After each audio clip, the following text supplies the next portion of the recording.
ओम ओम ओम।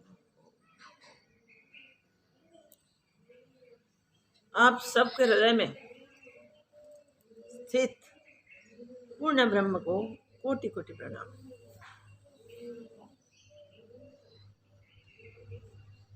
देखिए, हम दीपावली के पहले से आई थिंक श्रावण मास से अष्टावक्र गीता का सत्संग नहीं सुन सके, वहाँ विराम रहा। अन्य सत्संग जरूर किया है और उसका लाभ भी हुआ है। कई श्रोताओं ने वो भी कहा है कि जनरल सत्संग में बड़ा आनंद आता है, मगर आनंद तो तब होवे जब हम स्वरूप में स्थित हो जाए। सच्चा आनंद वो है कि स्वरूप में स्थिति बन जाए, और स्वरूप में स्थिति बन जाए तो फिर वहां से हटना नहीं है।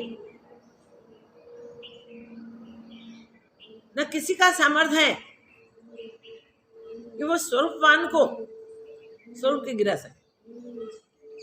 स्वरूप से न कोई गिरा सकता है, कोई भी परिस्थिति भी नहीं गिरा सकती है, कोई भी व्यक्ति भी नहीं गिरा सकती है, न कोई भयादिक भी उसे गिरा नहीं सकते। विषयों का आकर्षण भी उसे स्पर्श नहीं कर सकता। लास्ट हम 10वें प्रकरण में तृतीय श्लोक तक गए थे। अगर इसमें कोई फर्क हो गए तो आप लोग भी कह सकते हैं। तो 10वें प्रकरण के पूरा विषय, 10वें प्रकरण का पूरा विषय है कामना रहित बनना, तृष्णा रहित बनना, वैराग्यवान बनना। और जब तक स्वरूपानंद की प्राप्ति न होवे तब तक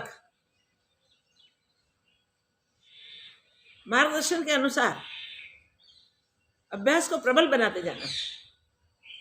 वहां से अभ्यास छोड़ना नहीं है। पहले हम ये 10वें प्रकरण के सब श्लोकों का चैंटिंग करेंगे और फिर इसका सार रूप देख के चतुर्थ प्रकरण में जाएंगे। तो पहले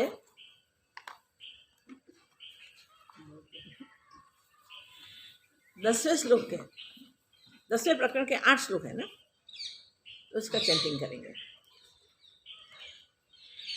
विहाय वैरिणं कामम्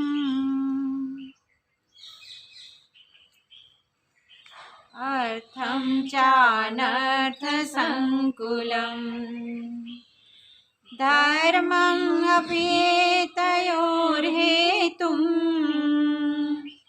सर्वत्रानादरं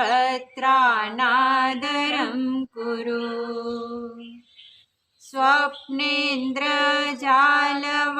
पश्य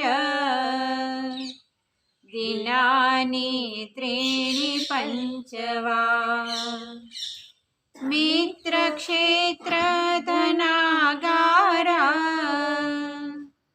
दारदायादिसम्पदः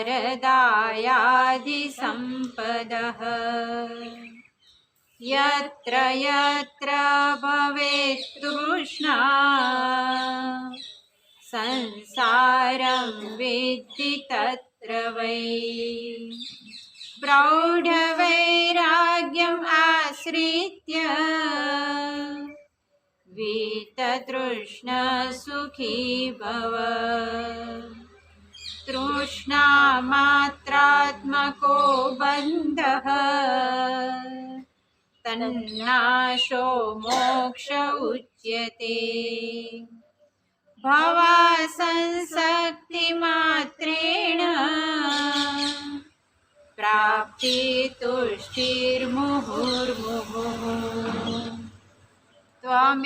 त्वामेकश्चेतनः शुद्धो जडं विश्वत्मतस्तथा अविद्यापि न किञ्चित् सा का बुभुत्सा तथापि ते राज्यं सुता कलत्राणि शरीराणि सुखानि च संसक्तस्यापि नष्टानि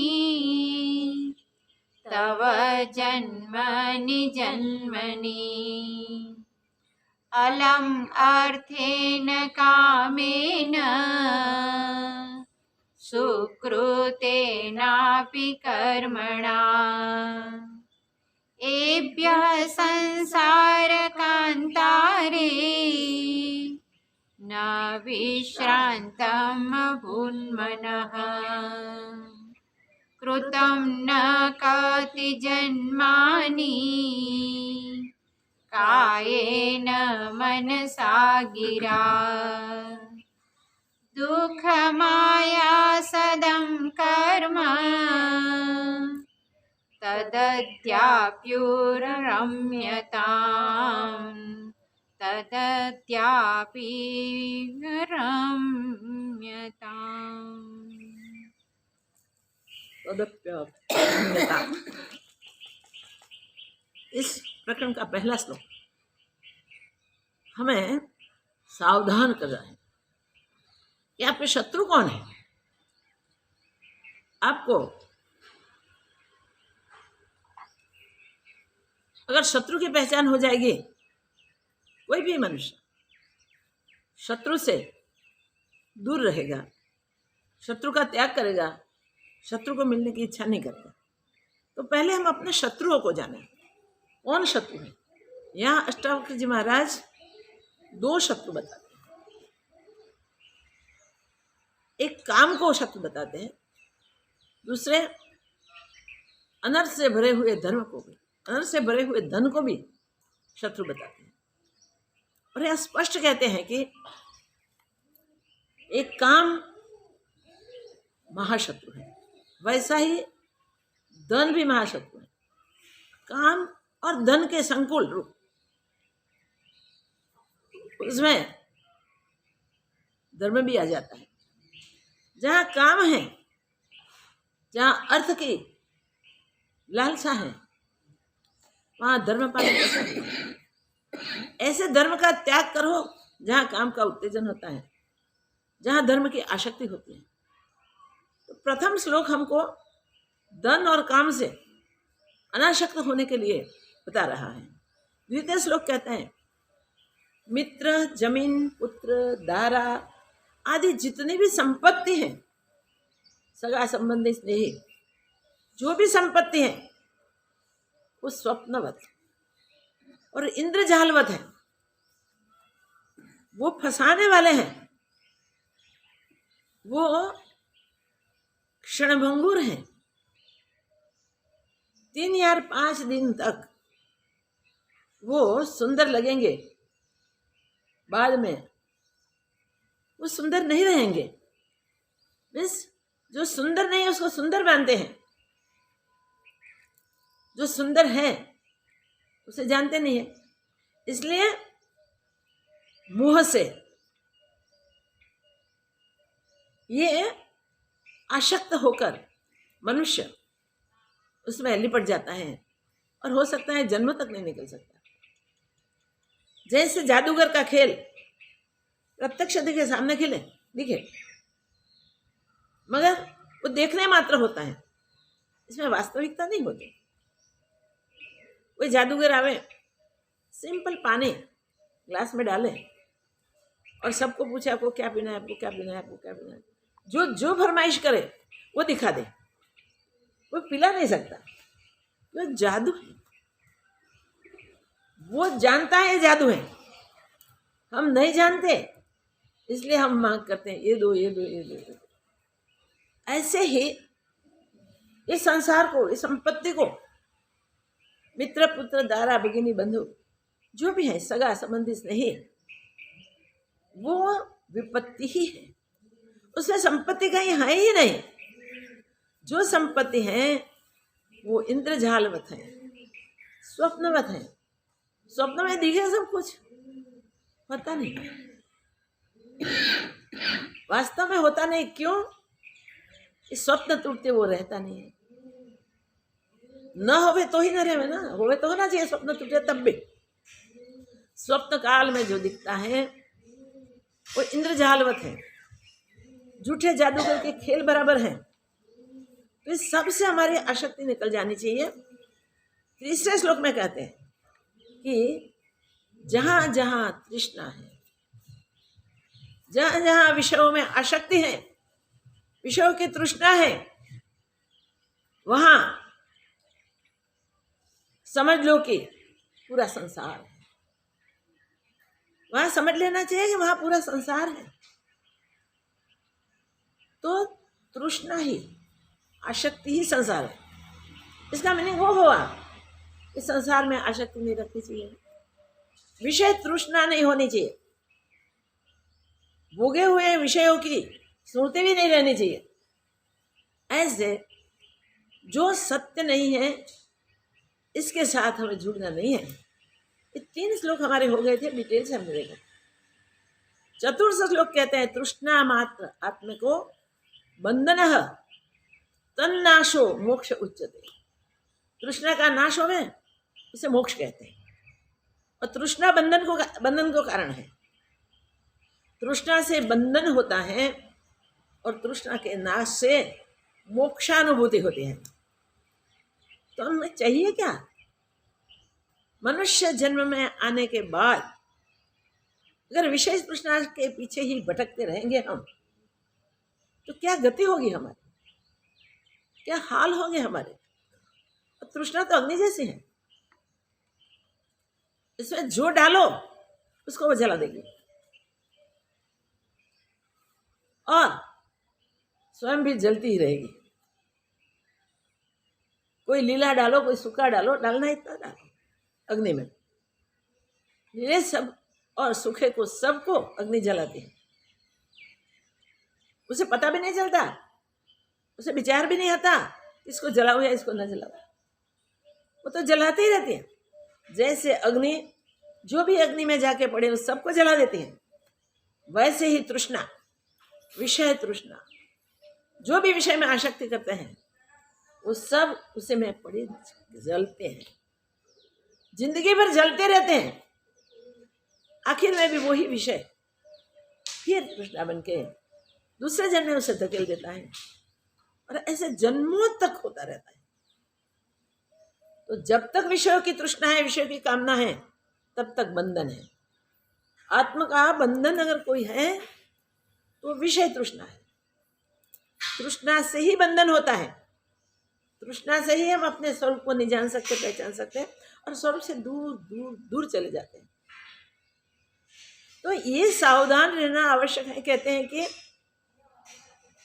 तृष्णा जो बंधन किसी को करती है तो स्वरूप का बंधन करती है, और कोई बंधन हो तो हम तोड़ दे, ऐसा भी बंधन हो तोड़ सकते हैं। सामर्थ्यवान कभी बंधन में नहीं रहते, सारे बंधनों को तोड़ देते हैं। मगर तृष्णा का बंधन सारे संसार को परास्त कर सके, ऐसा बलवान मनुष्य भी परास्त नहीं कर सकता। तृष्णा को कोई छोड़ नहीं सकता। तृष्णा जिसने भी छोड़ी उसको स्वरूप की प्राप्ति, उसको मोक्ष की प्राप्ति सहज हो जाती है। उसे स्वरूप की अनुभूति में जो आनंद की प्राप्ति होती है वो सच्चा आनंद होता है, नित्यानंद होता है, परमानंद होता है, सुख का वो महासागर है। तृष्णा छूटे तो ही सुख मिले, तो ही शांति मिले, तो ही विश्रांति मिले। तृष्णा छूटे बिना विश्रांति मिलनी संभवित नहीं है। तो अनासक्त होने मात्र से, देखो, आसक्ति छोड़ने मात्र से आत्मा की प्राप्ति, अनुभूति होती है।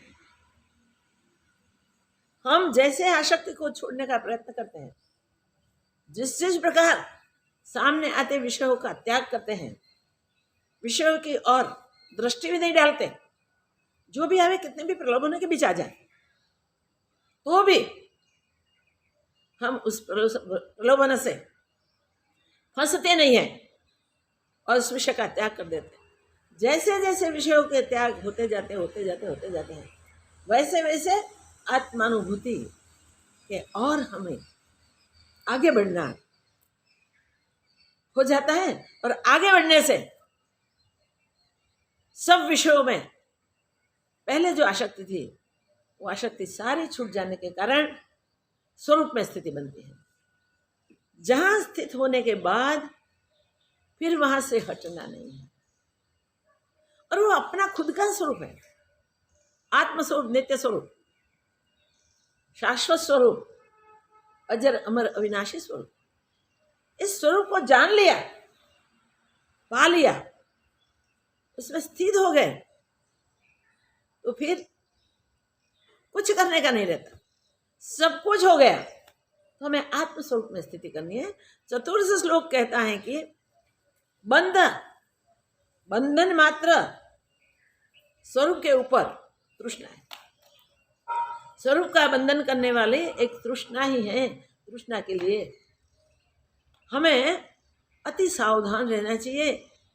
वृद्धावस्था तक विषय तृष्णा सताती रहती है, याद रखो। अंतिम श्वास तक वो तृष्णा आती है और हमें दुखी कर सकती है। इसलिए तृष्णा से अलर्ट, तृष्णा से सावधान। कोई भी विषय हमारे चित्त वृत्ति को खींच न जाए, उसकी सावधानी हमें रखनी है। नहीं तो बलवान राजा भी सब तृष्णा से फंसे हैं, गिरे हैं और दुखी हो गए। कामना की जो तृष्णा मनुष्य को होती है उसे कभी नहीं छोड़ सकते, वो कभी नहीं छोड़ सकते। इस तृष्णा को, विषय को, इस कामना को हमें ही छोड़ना पड़ेगा। इसके लिए सारे संसार से वैराग्य होना आवश्यक है। तो याद रखो, ये जो भी जगत दिखाई दे रहा है वो सब मायावी है। प्रकृति में स्थित ये संसार हमें आबेहूब भाषित होता है, प्रत्यक्ष भाषित होता है। इसके विषयों का अनुभव हम कर सकते हैं। उसके साथ जुड़ गए तो उसमें हम खींचे जाते हैं, कहाँ जाएंगे उसका पता नहीं रहता। मृत्यु तक इससे बाहर नहीं निकल सकते और जीवन भर हमें मनुष्य जन्म में आके जो करना था उसमें से कुछ नहीं कर पाते। लास्ट वो विषयों का ही चिंतन होता है।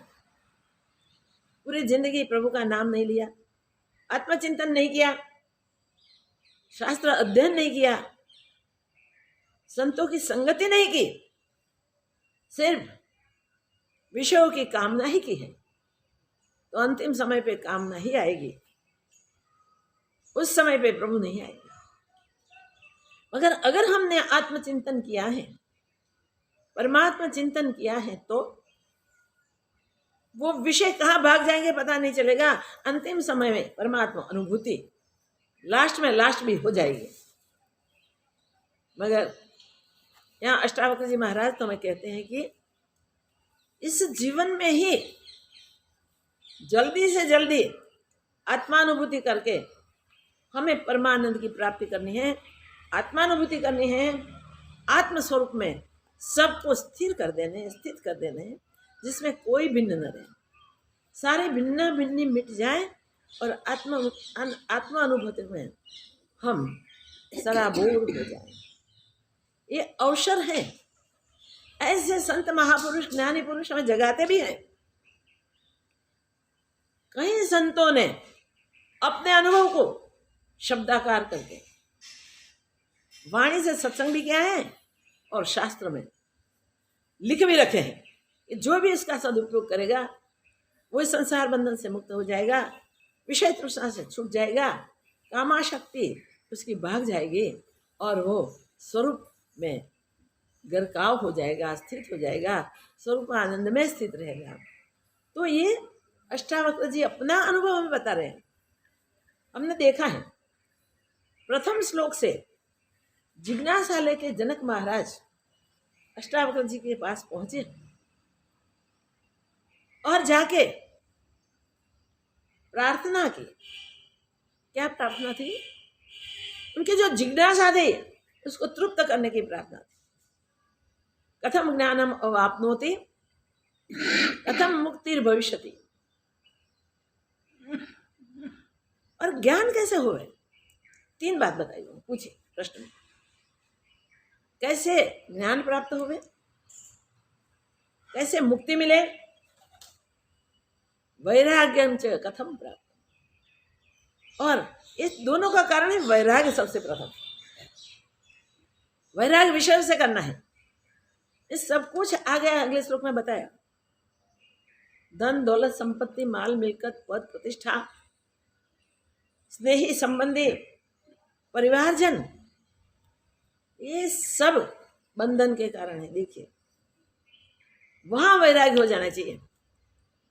मिस समझ संसार से दृढ़ वैराग्य, पूर्ण वैराग्य।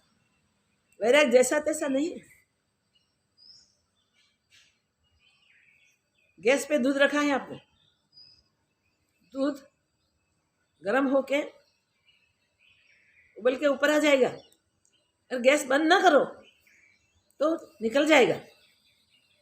वैसे ही तृष्णा बढ़ती जाएगी, सारे संसार में फैल जाएगी। और आपका जो आत्मधन है वो आत्मधन खुद का होते हुए भी खो देंगे हम।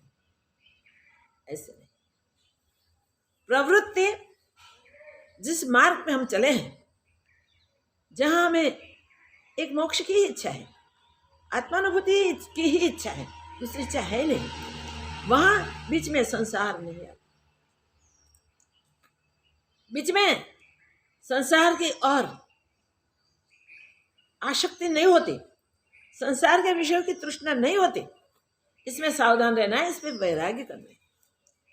इर्द गिर्द अपने आजू बाजू में जो भी है, दूर का भी कहीं भी है, स्वर्गलोक तक आकर्षणों के सिवा और कुछ नहीं है। तो ये आकर्षणों के साथ मिले बिना उस सब का उल्लंघन करके आत्मा आकर्षण में ही जुड़ जाए।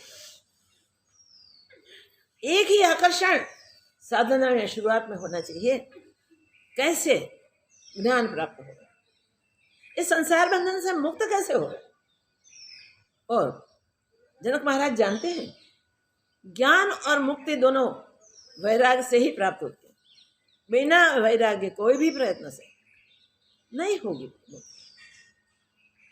हम कुछ भी करें, जहां जहां प्रकृति साधन है, जहां जहां संसार फैला हुआ है, वहां वहां आसक्ति के चांस है।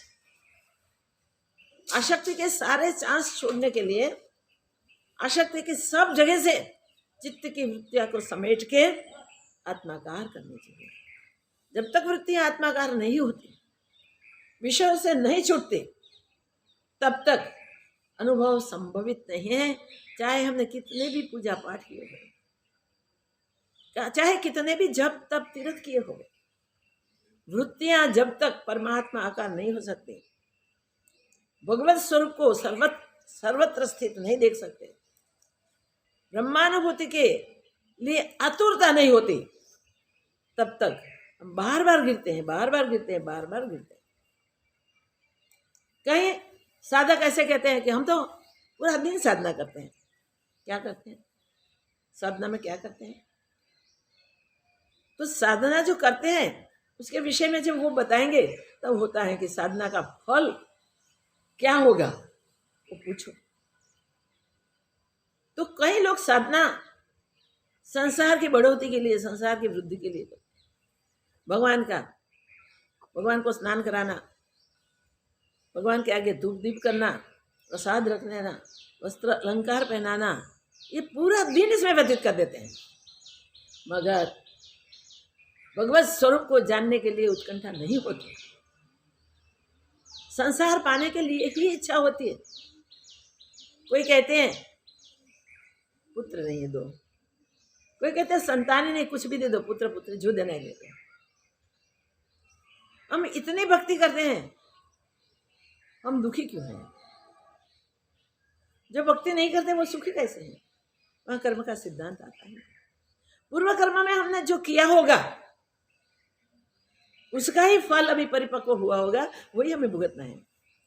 और पूर्व में क्या किया है हम कोई नहीं जानते, अपने भूतकाल को भी नहीं जानते, भविष्य को भी नहीं जानते, इसलिए चिंतित रहते हैं और मांगते रहते हैं, भगवान मुझे ये दे दे, भगवान मुझे ये दे दे, भगवान मुझे। अपने इष्ट के आगे गिड़गिड़ाते, बड़ा परिवार दे दे, बहुत कीर्ति दे दे, अखूट धन दे दे, सातों पीढ़ियों तक टूटे नहीं, इतना धन दे दे, कुछ भी मांगो, इससे भी ज्यादा मांग लो, बस सब संसार है, संसार के सिवा कुछ नहीं है। मैं ये प्राप्त कर लूं, मैं ये प्राप्त कर लूं, मैं ये प्राप्त कर। अध्यात्म मार्ग में चलते भी हैं, फिर भी संसार को भी इकट्ठा रखते हैं, संसार की सफलताओं को चाहते हैं। तो सफलता का भी पता नहीं कि सफलता किसको कहते हैं। जिसने स्वरूप के साथ जुड़कर अपना अहम मिटा दिया है, वो ही संसार को जान सकते हैं और संसार को छोड़ सकते हैं। तब तक कोई संसार को छोड़ नहीं सकता। इसलिए संसार की ओर वैराग्य दृढ़ होना प्रथम शर्त है। यहाँ यही कहते हैं इस संसार में क्या क्या है, तो जो अंतिम तक सताते हैं वो विषयों की तृष्णा है। और विषयों की तृष्णा कैसी है? पैदा हुए तब से हमें ये पसंद है, ना पसंद है, मुझे ये चाहिए, ये चाहिए, ये चाहिए, ये चाहिए, ये सारे विषय। बाल्यावस्था में बालक जैसे विषय, युवावस्था में युवक जैसे विषय, जहाँ ज्यादा से ज्यादा गलतियां हो सकती है, ज्यादा से ज्यादा संसार में डूबने के चांसेस हो जाते हैं, वहां मनुष्य को बहुत अलर्ट रहना चाहिए। युवावस्था में बहुत सावधान रहना चाहिए। इसमें भी अभी बताया कि काम और अर्थ दोनों तुम्हारे बड़े शत्रु हैं। ये बड़े शत्रुओं को पहले दाम दो। तो जो कामना है, कामना भी जब जगत से वैराग होता है तब छूटते हैं। धन की लालसा कितना भी होवे तो भी नहीं छूटती, छूटती है तब धन की ओर वैराग्य हो जाए। धनवान मनुष्य की ओर देखो, जितने धनवान इतने ज्यादा दुखी होते हैं लोग। दिखता है धन से हम पृथ्वी लोग खरीद लो, चलो इतना धन है, हम पूरा संसार खरीद लो। तुम्हें पास इतना भी धन है, इतना कर भी सको, मगर उस इतना धन प्राप्त करने के बाद भी मृत्यु को मार सकोगे? मृत्यु से बच सकोगे? नहीं। हमें वो विचारना चाहिए, ये संसार में आया उसके लिए अगर स्वरूप की प्राप्ति के लिए उद्यम नहीं किया तो मृत्यु निश्चित है। कितना भी वाया छूट जाएगा, उस साथ तो जाने वाला नहीं है। तो कहते हैं वैराग्य, वैराग्य दृढ़ होना चाहिए। बाकी वैराग्य होना मुश्किल है, क्योंकि विषय तृष्णा जन्मों से सता रही है। आज भी हमें कोई छोटे से विषय की भी लालच में होती है, कोई प्रलोभन दिखाता है तो हम कहते हैं चल भजन तो करते ही है ना, ये भी थोड़ा कर, और इसमें आसक्त हो जाते हैं, फंस जाते हैं, गिर जाते हैं। जैसे पहाड़ से थोड़ा सी फिसल गया तो समझो वो खाई में जाएगा। वैसे ही विषय से मैं जो फंसा और विषय की और जो दशा, वो अवश्य भव सागर में जो तैरना कठिन है, इसमें से बचना कठिन है, उससे में ही जाके पड़ेगा। उसी में ही गिरेगा, उसी में ही कष्ट पाएगा, वहां कष्ट के सिवा कुछ है। इसलिए ये मायावी जादूगर के खेल जैसा स्वप्नवत संसार है, उससे दृढ़ वैराग्य हो जाना चाहिए। अटूट वैराग्य, टूटे नहीं ऐसा वैराग्य होना चाहिए। कोई प्रलोभन में फंसावे नहीं, ऐसा वैराग्य हो जाना चाहिए। तो तृष्णा मात्र तृष्णा ही संसार है। पूरा संसार कैसे छूटे? तृष्णा ना छूटे तो संसार ना छूटे, और संसार छूटे तो तृष्णा छूट जाए। एक सिक्के भी दो, एक सिक्के की दो बाजू जैसा है। संसार से वैराग्य करो, फिर विषय की तृष्णा नहीं होगी, और विषय की तृष्णा नहीं होगी तो संसार का आकर्षण नहीं होगा। तो तृष्णा मात्रेण संसार, तृष्णा ही संसार है। सारा संसार तृष्णा का है। बच्चों के लोग कैसे, लोग यहाँ तहाँ प्रयत्न करते हैं। अरे भाई बच्चे, तेरे प्रारब्ध नहीं है, तेरे पूर्व के लेनदार नहीं है तो नहीं होंगे, इसकी फिक्र क्या करने। तो ये तो समझो बड़ा अच्छा है। ये पुत्र परिवार आदि इकट्ठा करके इसमें फंसना, इसी जगह मुक्त होने का साधन है। बहुत अच्छा हो जाता है, ऑटोमेटिक छूट जाता है। तो ये तृष्णा छोड़ने के छोटे से प्रयत्न से भी तृष्णा से वैराग्य हो जाता है। विषय तृष्णा से वैराग्य होता है। तो विषयों को छोड़ने की भावना और प्रबल पुरुषार्थ बहुत जरूरी है। वैराग्य होना अति आवश्यक है। अगर विराग नहीं होगा तो राग होगा, और राग क्या करेगा? हमें फंसाएगा, हम फंसेंगे, छूट नहीं पाएंगे भाई। इसलिए सावधान हो जाए कि विषयों से वैराग्य, और जब विषयों से वैराग्य होता है तब स्वाभाविक हृदय से भाव उपजते हैं, हृदय से वृत्तियां से हम आत्मचिंतन में लग जाते हैं। चित्तवृत्तियां से हम विषयों से जुड़ के स्वरूप में जुड़ते हैं। विषय से जुड़ने वाले को संसार का बंधन है, वो संसार में गिरता है। मगर स्वरूप का चिंतन करता है, उस स्वरूप को प्राप्त करता है जहाँ आनंद के सिवा और कुछ नहीं, जहाँ द्वैत ब्रह्म है ही नहीं, जहाँ अद्वैत की अनुभूति है, जहाँ अपने आप की अनुभूति है। हम सब कहते हैं कि क्या हम अपने आप को नहीं जानते? ज्ञानी पुरुष कहते हैं नहीं, नहीं जानते। तुम अपने आप को शरीर से पहचानते हो, शरीर के नाम से पहचानते हो, शरीर के रूप से पहचानते हो, अपने धन पद प्रतिष्ठा आदि से पहचानते हो। संपत्ति से संपत्तिवान कह के लोग पुकारते हैं। कब तक? जब तक जीवन है तब तक। कीर्ति से कीर्तिवान समझ के लोग हमें पहचानते हैं। कब तक कीर्ति? जीवन है तब तक ज्यादा से ज्यादा कीर्ति मिले, पर जीवन पूरा हुआ तब वो कीर्ति कहाँ गई? हम देखें कि आज तक हमने क्या इकट्ठा किया है जो साथ चले, हमारे साथ चले, वैसा क्या इकट्ठा किया है? जहां तो शरीर को भी नहीं ले सकता जा सकते, जहां हमें जाना है वहां शरीर को भी नहीं ले जा सकते। अगर सच्चा अभ्यास किया है, आत्म अभ्यास किया है तो। मगर ऐसा धन पाया है जिसे हम अखूट कहते हैं। आत्मधन एक ही अखूट है, दूसरा कुछ भी अखूट नहीं है। सब कुछ खत्म होने वाला है, क्षीण होता जाता है, नाश को प्राप्त हो जाता है। आयुष्य लंबी लंबी 100 साल की, कई लोगों की 100 से ऊपर की भी दुनिया में होती है लाइफ, पर उसके बाद क्या? आयु खत्म हुई तब का जीव का, तब शरीर को छोड़ के जाना है। फिर कहाँ? आसक्ति से जिया है, वैराग्य नहीं हुआ है, तृष्णा सताती रही है, तो आखिर वो तृष्णा के पीछे ही जाएगा। अरे यहाँ की बात सोचो थोड़ी। हम कहीं कोई जगह पे गए और वहां किसी ने बहुत अच्छा हमारा स्वागत किया,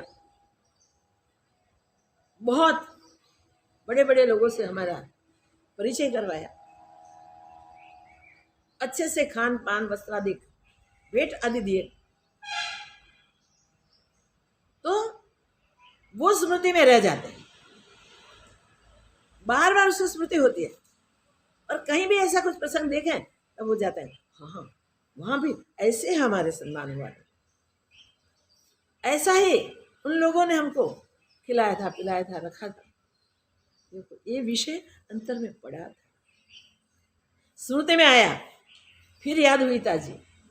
ऐसे बार बार ये तृष्णा हमें, जिसको पाने की इच्छा कभी भी तृप्त नहीं होती, विषयों को पाने की इच्छा कभी भी बंद नहीं होती, ये तृष्णा हमको कुछ समय के बाद फिर जब प्रसंग आता है तब स्मृति में आ जाती है और फिर हमको डूबती है। विषय को तुरंत भूल जाओ, तुरंत छोड़ दो और हमेशा हमेशा के लिए छोड़ दो। ऐसा करते करते पंचों विषयों को त्याग के समस्त संसार पंचभूतात्मक जो है, जो माया मात्र है, इसको माया का खेल समझ के, भगवान की माया है, हम फंस जाते हैं इसलिए आप बेवकूफ दिखते हैं ऐसे, मगर ये माया ही है, माया में झूठी। भगवान की होवे तो भी वो झूठी है, सत्य नहीं है। भगवान स्वयं बन गए हैं, वो बात हमको याद नहीं आती। परमात्मा अद्वितीय आत्मा स्वयं ही अनेक रूप होकर स्थित है, जिसका अभ्यास करने से हमको सर्व रूप में वो अद्वैत आत्मा ही भाषित हो गए और स्वरूप की प्राप्ति होके आत्मानंद की अनुभूति हो जाए।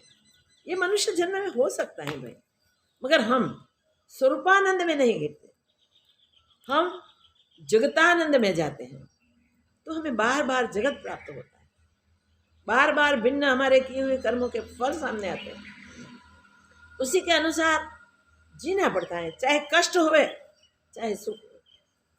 सुख में भी सुख नहीं है, दिखता है सुख, तो सुख भी छाया मात्र है, सुख भी दिखने मात्र है,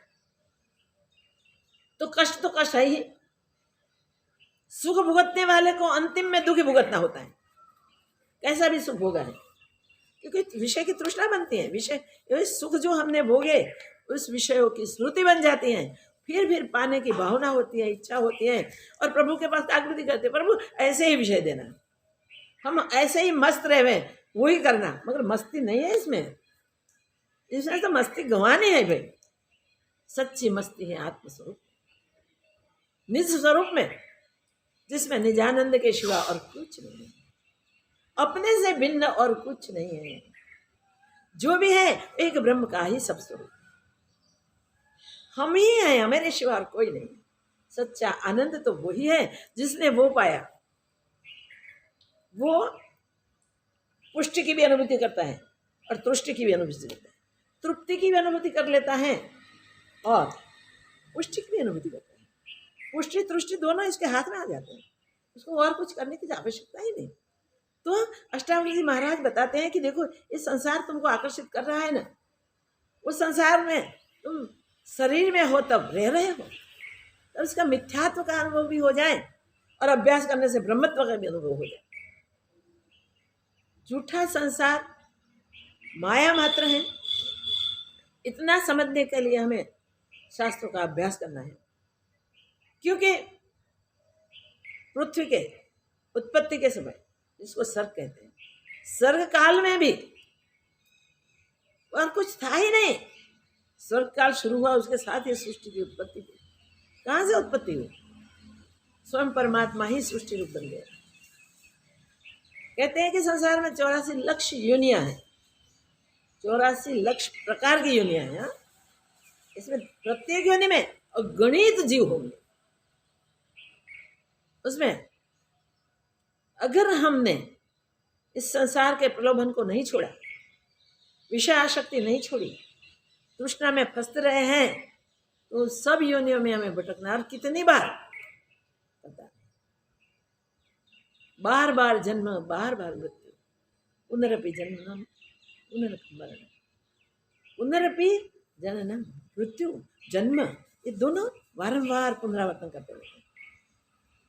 तो जन्म भी होगा और मृत्यु भी होगा, मगर विवश होके, अपनी इच्छा से नहीं, अपनी इच्छा से नहीं, अपने कर्म के बंधन से परिपक्व हुए फल भुगतने को सामने आते हैं, उसी के अनुसार इसकी योनि में जाना होगा। कोई चींटी बन जाए, कोई बड़ी चींटी बन जाए, कोई तिर्यक योनि का जीव बन जाए, पशु पक्षी आदि के जीव बन जाए, कोई हिंसक बन जाए, कोई प्रेरक बन जाए, कुछ भी बने, मगर योनि में जाना पड़ता है। कोई पाताल में पहुंच जाए, भेजा जाता है जो हमारे कर्म है उसके अनुसार। कोई ऊर्ध्वलोक में उड़ के पहुंच जाए, और कोई मध्य में रहता है। अगर फरना है जन्म मरण में भाई, छुटकारा नहीं है, याद रखो। छुटकारा यहाँ ही है जहाँ मनुष्य जन्म से हम आत्म अभ्यास करते हैं, आत्म प्रीति करते हैं, और आत्म प्रीति से धीरे धीरे धीरे धीरे तृष्णा छूट जाती है, विषय छूट जाता है। कोई विषय पूर्व के स्मृति में न रहे। सब कहते हैं कि पहले तो बहुत याद रहता, अब कुछ याद नहीं। अरे भाई भाग्यशाली हो, याद नहीं रहता। याद रहेगा तो याद आपके साथ चलेगी और जन्म जन्मांत तक भटकना पड़ेगा। भूल जाओ जो प्रारब्ध योग से सामने प्राकृत आचार है वो कर लो, इसी मिनट भूल जाओ। हमें फल का कोई कारण नहीं है, फल को हमें नहीं प्राप्त करना है। जो भी कर्म किया उसे ब्रह्मार्पण कर दो, परमात्मा अर्पण कर दो, तो कर्म हुआ और मिट गया, हुआ और मिट गया, हुआ और मिट गया। क्रियमाण कर्म है, प्रारब्ध से वो क्रियमाण कर्म सामने आएंगे, क्योंकि वो फल को देने के लिए आ गए हैं प्रारब्ध में। तो वो तो फल देने के लिए आएंगे, तो उसमें फल में आसक्ति हो गई, क्योंकि अच्छे कर्म पुण्य कर्म किए होंगे तो सुख आएंगे। इसमें आसक्ति हो गई तो समझना कि मरना है, तो दुख। और जो कुकर्म किए हैं उसका परिणाम तो निश्चित ही है, और उसमें नरक की यातना भी सहनी पड़े, ऐसा संजोग बन जाए। जैसा कर्म किया होगा वैसा परिणाम मिलेगा। तो एक में भी सुख नहीं है। पुण्य कर्म करके भी फिर जन्म कहाँ जाएंगे? संचित में जो पड़े हुए होंगे वो फलीभूत होंगे, फल देने के लिए आएंगे सामने, तब इस प्रकार की योनि का शरीर हमें मिलेगा। तो हो सके उसमें पाप भी हो और पुण्य भी हो। पाप पूर्व के हैं, साथ में इस जन्म में भी यही पाप करें, विषय तृष्णा करें, विषयों के पीछे आसक्ति के पीछे दौड़ के कई कुकर्म कर ले, तो ये नए पाप, इस सब पाप कौन गति में हमें ले जाएंगे? जरा सोचना चाहिए, चिंतन करना चाहिए, मनन करना चाहिए सत्य का। तो ये सही है या ये सही नहीं है इसका भी अनुभव करो, नहीं तो वो भी पता नहीं चलता। सुख मिलता है, वाह वाह वाह वाह वाह वाह, हमने बहुत पुण्य पूर्व में किए होंगे तो हमें अभी सुख मिल रहा है। और दुख मिलता है, ये भगवान तो इतना निष्ठुर है। जो कुकर्म कर रहे हैं उसको सुख देता है, और हम तुमसे जुड़े हैं, सत्कर्म कर रहे हैं, पुण्य कर्म कर रहे हैं, और हमें कष्ट होता है। कष्ट क्यों देते हो? भगवान का दोष निकालना और पा। अरे भाई, भगवान ने तो ऐसी सिस्टम आपके अंतस्करण में ही सेट करके रख दी है, जैसा करोगे वैसा भरोगे। हम जैसा सोचेंगे वैसे इंद्रिया करेगी, मन वहाँ ही जुड़ के जाएगा, चित्त उसी का ही चिंतन करेगा। तो विषय चिंतन करने वाले को विषय में जाना होगा। ये भूंड आदि कैसे होते हैं, कैसी स्थिति है? कितने संतान मिट्टी खाना, ठीक है, गंदगी खाना, ऐसे कहीं कहीं कहीं कहीं कहीं क्या बात करें। सब योनियों की बात करें तो वैराग्य हो जाए, भाई ऐसा हो जाए कि नहीं, अब दोबारा जन्म नहीं चाहिए, नहीं चाहिए। ये भी करने जैसा है। इसलिए अपने शास्त्र भयानक श्रुतियां भी बनाई हैं ऋषियों ने, और रोचक श्रुतियां बनाई। रोचक से हमें आनंद आता है और इसमें प्रीति होती है, और भयानक को देख के हम घबरा जाते हैं। अरे हम ऐसे नरक यातना को भुगतने के लिए जाएंगे, ऐसा हो जाता है। नहीं नहीं नहीं, हमें ऐसी यातना नहीं भुगतनी है प्रभु, हम आपके शरण हैं। हो गया शरण। भयानक से भी परमात्मा के शरण हो सकते हैं, भयानक से भी हम आत्मचिंतन की ओर बढ़ सकते हैं, भयानक से ही हम साधु संगति करके प्रार्थना करते हैं और जगत से वैराग्य हो जाता है। और जो रोचक है उसमें भी होगा कि सच्चा सुख आत्म सुख है, तो हमें आत्म सुख ही चाहिए। आत्म सुख चाहिए तो जगत का सुख नहीं चाहिए। तो जगत में एक ही चीज है प्राप्त करने के लिए, वो सबसे वैराग्य, और वैराग्य से ज्ञान, और ज्ञान हो गया तो मुक्ति, फिर बंधन नहीं, फिर संसार नहीं। तो विषय तृष्णा को छोड़ के विषयों से अनासक्ति जो हो गई है जन्मों से है, उसको सत्पुरुषार्थ करके छोड़ना है और छोड़ के आत्मा आसक्ति जगानी है। बार बार महापुरुष हुए कहते हैं आत्मानुभूति हो जाएगी तुमको, होती रहेगी होती रहेगी होती रहेगी, चिंता मत करो। तो कभी प्रश्न होता है आत्मानुभूति हो गई फिर क्या? बार बार क्यों कहा था कि आपको होती रहेगी होती रहेगी होती, बार बार होगी, बार बार आत्मानुभूति होगी। भाई इसलिए कहीं जन्म हमें व्यतीत किए हैं, इसमें कहीं कर्म किए हैं, और जो हमारे अकाउंट्स में है वो कर्म हमें इस जन्म में हमें भुगतने होते हैं। तो जैसे जैसे कर्म वैसे वैसे फल, वैसे वैसे संजोग, वैसे वैसे कर्म करने हैं। इसमें भी अकर्तापन्न हुआ तो इस कर्म को भुगतने के लिए करता हुए इसलिए फिर दुखी होना सुखी होना शुरू हो जाएगा। इसलिए सावधान रह के जो आत्म अभ्यास करता है उसको वो संजोग आते हैं प्रारब्ध योग से, तो वो कर्म करता है तब भी वो आत्म चिंतन करता है, छूट जाता है तो भी ज्यादा चिंतन करके उसे जुड़ जाता है, तो वहाँ अनुभूति दोबारा ऐसा पुरुषार्थ।